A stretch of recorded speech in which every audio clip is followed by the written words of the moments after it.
Alio. Oi, labą dieną. Tai va, nusprendėm šiandieną pakalbėti, kodėl čekai nėra norvegai. O, toks didis klausimas iškilo mūsų laidai ir kabelio riteriams. Jo, tai va, mes su Excelio programą bandėm nustatyti, dėl ko grafinis vaizdas vis dėlto keičiasi ir norvegai nespėjo orientuotis į lenkų komunikavimo priemonės tokias kaip taksofonas, baltųjų pirštinaičių telegramą. Ir dar su Exceliu tuo pačiu darėm ir sumos formulę, bandėm sudėti lenką su norvegu ir netyčiom gavom čeką. Tai va, ir galima drąsiai teigti, kad vis dėlto čekas yra viena prastesnių tautybė Europoje. Tai nėra europietis, tai daugiau mongolas.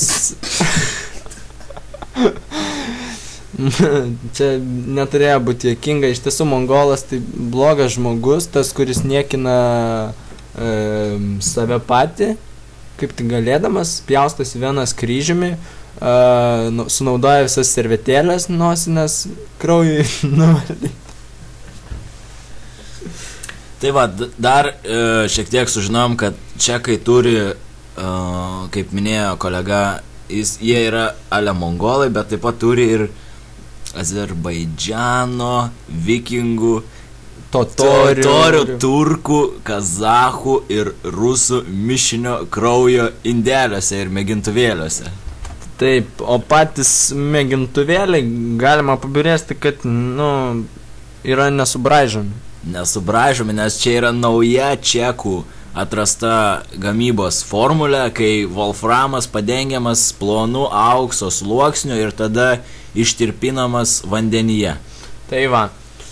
Kitoje laidoje mes kalbėsime, kaip išskaidyti monotoninį vandens kilimą. Taigi, sudėjau, buvo Braškius ir Slyvijus. Paka. Davai.